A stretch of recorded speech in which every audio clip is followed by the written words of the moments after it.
महर्षि स्वामी दयानंद जी को जहर दे दिया और ये बहुत बड़े षड्यंत्र के तहत दिया।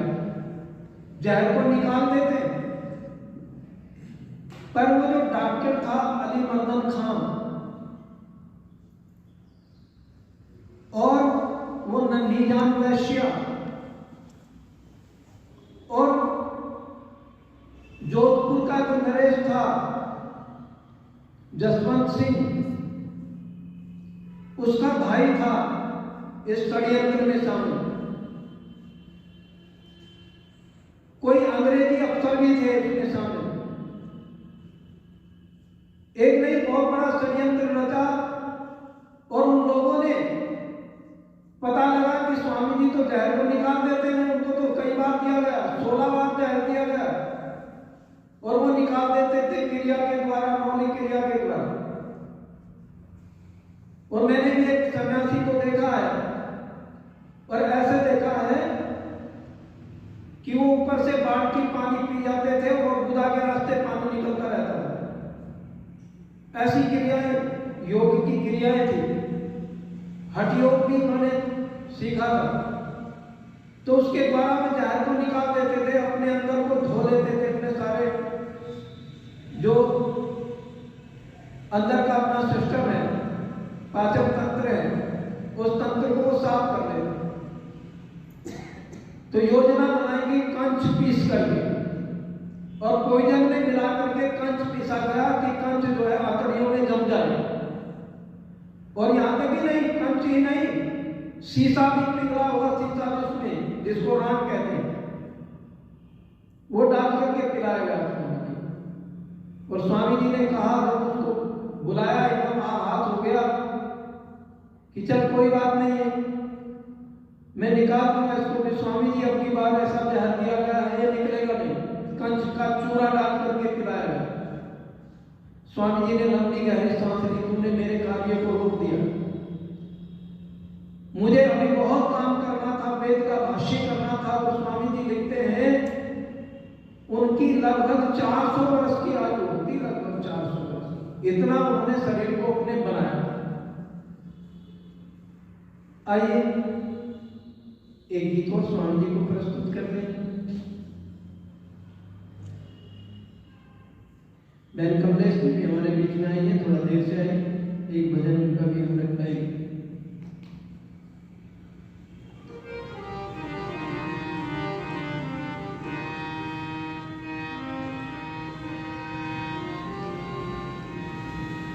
सच्चे शिव के पाने को दिया छोड़ नगर टंकारा, टक्कर ली तूफानों से, केवल था ओंकार। सच्चे शिव के पाने को दिया छोड़ नगर टंकारा, टक्कर ली तूफानों से, केवल था ओंकार। टक्कर ली तूफानों से, केवल था ओंकार। सच्चे शिव के पाने को दिया छोड़ नगर टंकारा, टक्कर ली तूफानों से, केवल था ओंकार। टक्कर ली तूफानों से, केवल था ओंकार। मथुरा जा करके पाया वेदों का ज्ञान निराला, मथुरा जा करके पाया वेदों का ज्ञान निराला। विरजानंद की सतिया में एक भगना बन गया, मथुरा जा करके पाया वेदों का ज्ञान निराला। विरजानंद की सतिया में एक भगना बन गया, ज्योति से ज्योति का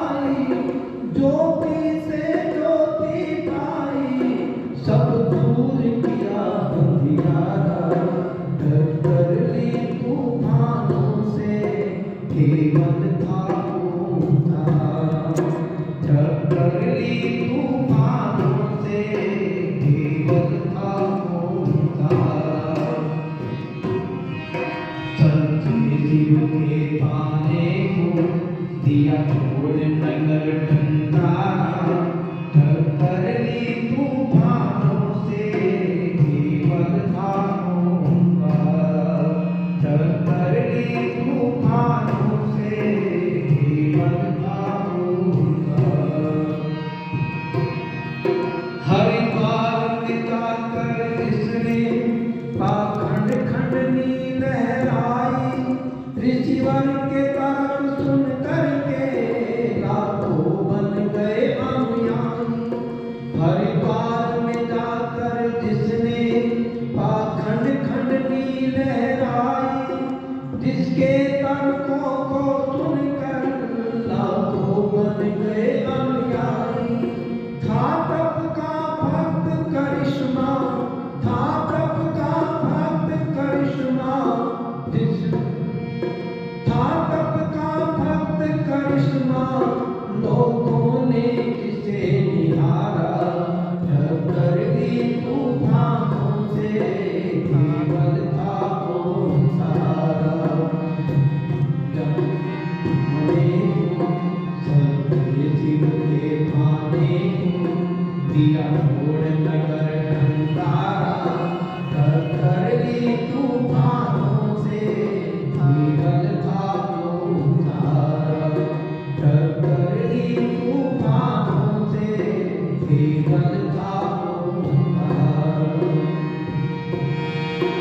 एक बार कर्ण ने जाकर ऋषि पर तलवार उठाई, ऋषिवर की बात को सुनकर ऋषिवर ने जब हुंकारा, फीकी पड़ गई पैतानी। एक बार कर्ण ने जाकर तलवार ऋषि पे तानी, ऋषिवर ने जब हुंकारा, फीकी पड़ गई पैतानी। घर गया तो कान पकड़ कर, घर गया तो कान पकड़ कर, नहीं चला जरा भी चारा, टक्कर ली तूफानों से केवल था वो सहारा, टक्कर ली तूफानों से केवल था वो सहारा। सच्चे शिव के पाने को दिया छोड़ नगर ठंडारा, टक्कर ली तूफानों से केवल था वो सहारा, टक्कर ली तूफानों से केवल था वो सहारा, टक्कर ली तूफानों से केवल था वो सहारा। एक बार करणवास में स्वामी दयानंद जी वहां पर प्रचार कर रहे थे, अपने खंडन कर रहे थे। वहां पर वैष्णव था राव करण सिंह, वहां का राजा था। इसने ऋषिवर को कई पत्र लिखे कि या तो आप मूर्ति पूजा का खंडन करना छोड़ दें, अन्यथा आपको इसका अंजाम भुगतना पड़ेगा। पर ऋषिवर कहाँ मानने वाले थे, सत्य को थे, तो उन्होंने समझौता ही नहीं किया। बहुत लोगों ने, ओखी मठ के संत ने बहुत सारा प्रलोभन दिया, और इतना प्रलोभन दिया कि हम आपको जो कलयुग का अवतार घोषित कर देंगे। इतना बड़ा लालच दिया बालकृष्ण और विशुद्धानंद ने, जो काशी शास्त्रार्थ में उन्होंने हंगामा करके ऋषि दयानंद को कह दिया कि हम हारे से हार गए हैं, और काशी नरेश ने भी उसका समर्थन कर दिया, ताली बज गई। लेकिन उनकी आत्मा कचरोटने लगी, और वे रात्रि में जाकर के 1 बजे छुपते छुपाते कई लोगों के साथ स्वामी दयानंद जी से मिले जाकर के, और स्वामी दयानंद जी के पैर पकड़ लिए। विशुद्धानंद और बालकृष्ण शास्त्री उस समय के बहुत बड़े उच्च कोटि के विद्वान थे, पौराणिक जगत के। उन्होंने कहा, स्वामी जी बात तो आपकी ही सही है, पर क्या करें, हमारी आजीविका, हमारी आत्मा नहीं मानती। हम आपसे क्षमा मांगने आए हैं, पर एक बात हम आपको कहते हैं कि आपको हम कलयुग का अवतार घोषित कर देंगे, विष्णु का अवतार है। हाथी पर चढ़ा करके आपको जगह जगह पर जुलूस निकाले जाएंगे, और आपको इतना सम्मान मिलेगा पूरे भारत के अंदर ही नहीं विश्व के अंदर, तो ठुकरा दिया महर्षि स्वामी दयानंद ने इतने बड़े प्रलोभन। सत्य के लिए जीवन था। रावकरण सिंह एक दिन उनके पास चले गए। स्वामी जी बैठे हुए थे समाधि पर, ध्यान में बैठे हुए थे। रावकरण सिंह ने ललकारा, तलवार लेकर के कहा, आज तुम्हें तुम्हारा भगवान नहीं बचा पाएगा। मैंने कई बार आपको कहा है कि मूर्ति पूजा का खंडन मत करो, मैं तो मूर्ति पूजक हूं, वैष्णव हूं। और रावकरण सिंह ने जब तलवार निकाली तो तलवार हाथ पर थाम ली और तलवार को पकड़ करके एक ही हाथ से धरती पर टेक करके टुकड़े कर दिए तलवार को। रावकरण सिंह जो था अपनी तलवार पर बड़ा घमंड करता था और लज्जित होकर के वहां से चला गया। और मैं चाहूं तो तलवार लेकर के स्वामी जी ने कहा तेरे टुकड़े कर सकता हूं, तुझे मौत के घाट उतार सकता हूं, पर मैं मौत देने नहीं, मैं तो लोगों को जीवन देने के लिए आया। और इतना कहकर के तलवार को धरती पर रख करके टुकड़े कर दिए तलवार के। रावकरण सिंह लज्जित होकर के वापस लौट गए। ये महर्षि स्वामी दयानंद जी का हम जितना गुणगान करें बहुत कम है। गिने जाए मुमकिन है सहरा के दर्रे, फलक के सितारे, समुद्र के कतरे, मगर नामुमकिन है किसी पर दयानंद। गिने जाए हम पर जो ऐसा तुम्हारे, गिने जाए हम पर जो ऐसा तुम्हारे। और हमारे बीच में बहन कमलेश जी, मैं निवेदन करूंगा एक भजन के लिए।